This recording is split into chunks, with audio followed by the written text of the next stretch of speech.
What's going on, everybody?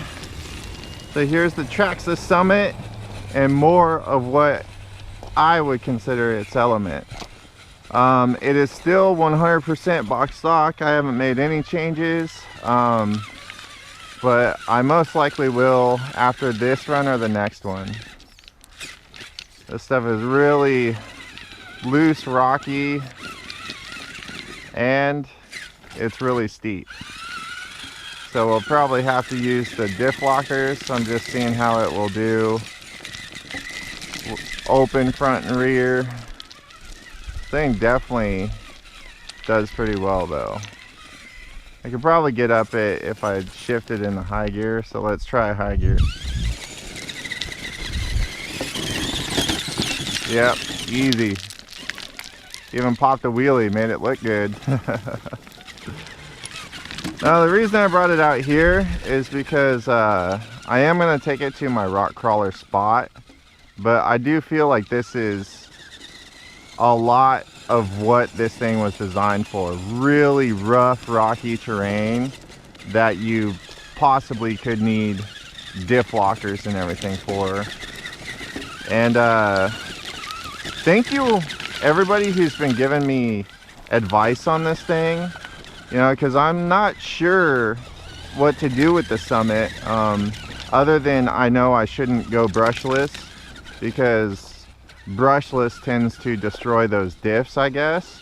So I never plan to go brushless with this thing. I still don't plan to go brushless with this thing. I know a lot of you guys would like to see me go brushless, but I'm gonna have to disappoint you, because yeah, that's just something that's not in the cards for me. I have big, powerful brushless monster trucks. I don't need another one. I want this to stay a Summit. I want this to stay an all-purpose, do-it-all vehicle. Suspension is very, very soft. What I do plan to do is get a full set of skid plates for this thing. A full set of aluminum skid plates.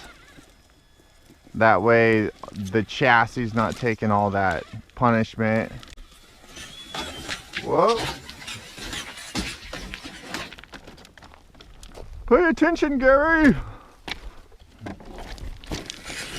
Yeah, but that way the chassis is not taking all that punishment. It'll just be skid plates bouncing off the rocks and everything. This thing definitely has surprised me. Another thing I'm gonna do is I plan on making a video pretty soon. I'll probably post it right after this video because I'm talking about it, but I want to talk about the future of RC because of all the stuff that's going on with Traxxas suing Hobbyco and Hobbyco going out of business and everything.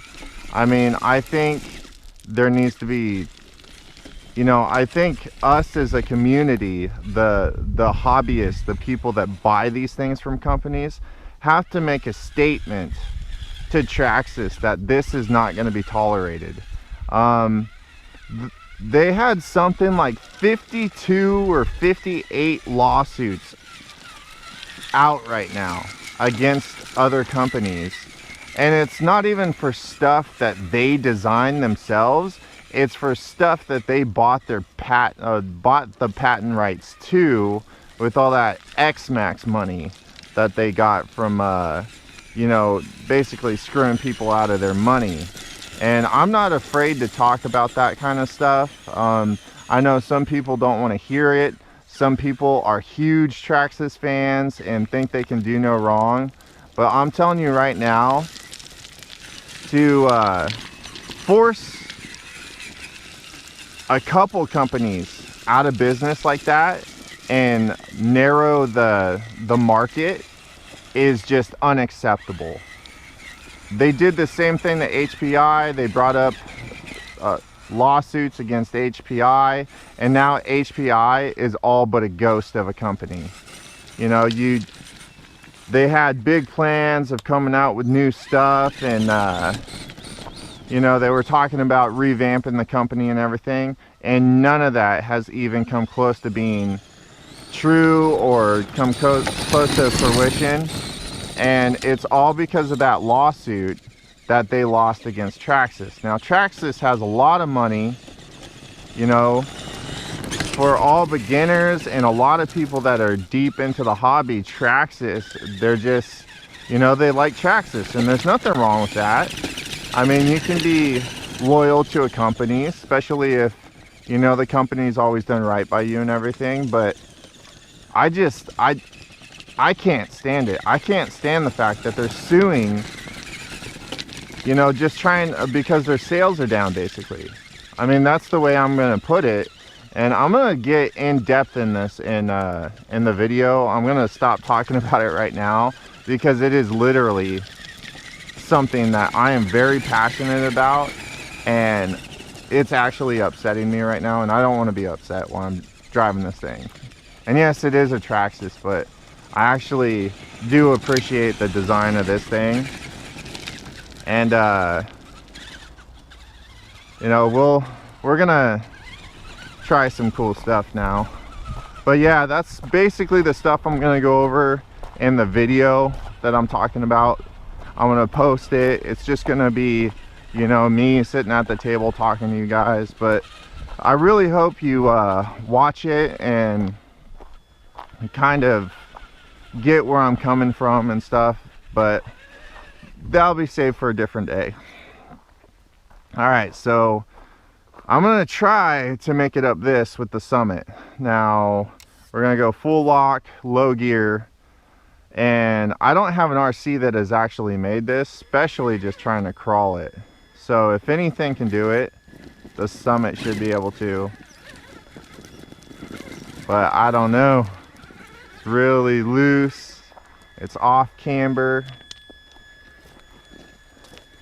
Super rocky. And it's got relatively big rocks to hang me up. This stuff is hard to walk up. Man, the Summit's making this just look like a cakewalk. No problem at all. Look at that. Side hilling. I know it doesn't look like much on camera, but trust me, that is a serious crawl right there.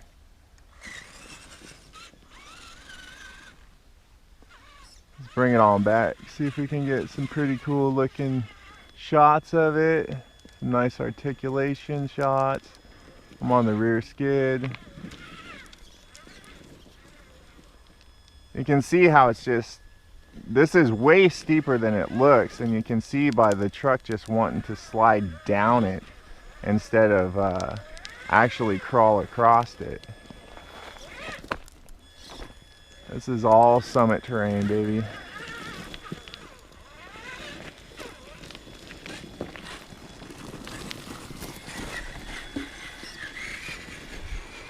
Probably gonna have to do high gear for this one. I don't know, this is a steep hill climb.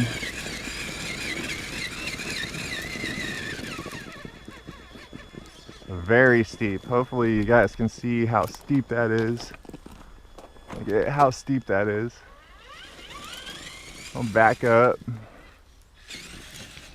I'm gonna kick it in high gear. I'm not gonna go full bore, but I just want the power there if I need it.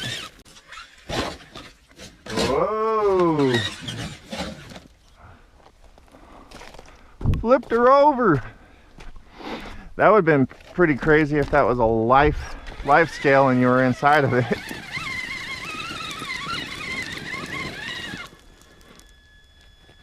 Oh, come on, settle front. I don't know if high gear will do it. It doesn't seem to have the torque to. It's like a little bit too quick. Doesn't have enough low end torque. All right, let's go low gear. Oh, messed it up. All right.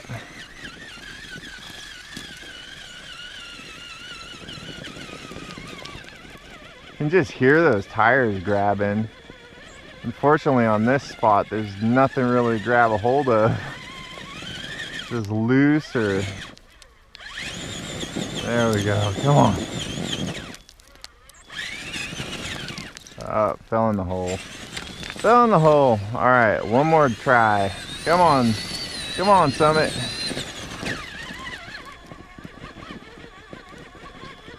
That is so cool how those tires crinkle like that. Now, a lot of people think the front locker is better. And I'm going to tell you right now, I have done a lot of actual life scale crawling in my life. And I'll tell you right now that having a front locker over a rear locker is not better. It doesn't work out better at all. And here's the reason why. When you're climbing something, unless you're in like a competition rock crawler and you have weight biased in the front is going to have less weight on it than the rear, and therefore is not going to pull you over anything. Does it help? Is it better than having open front and rear? Absolutely, it is. But if you're talking about having a locked rear versus a locked front, if you were to choose one of the two, in the RC world as well as in real life, you would want to have the locker in the rear, because the rear is going to help push you up. And not only that, but having the locker in the rear will allow you in two-wheel drive to go about 90% more places than having an open four-wheel drive. You'd be surprised how much of a difference it makes just having both back wheels spinning locked together. So for the fact that they put the option of the locker in the front, I think that's kind of redundant. I don't think they really thought about it. But that's the whole thing, guys, is that when you're going up something, when you're actually going up something, there's much less weight on your front tires. Sometimes there's barely any weight on your front tires. And having a locker in the front won't help you very much. Now we're full open right now. Just kind of actually bashing it now.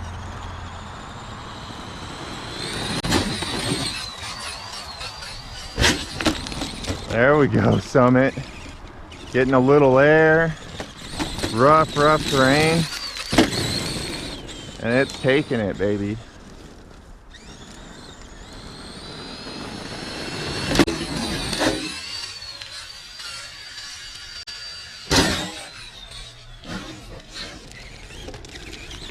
Hopefully it didn't break my body or my LEDs on that one. That was a heavy duty front landing.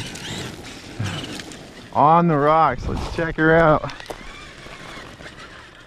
Well, it doesn't look any worse for the wear. The flexibility and that nylon blend plastic is nice. Still full open. That was kind of a cool little hop. Probably won't be able to mimic it, but hey, let's try and get a closer shot of it. Almost.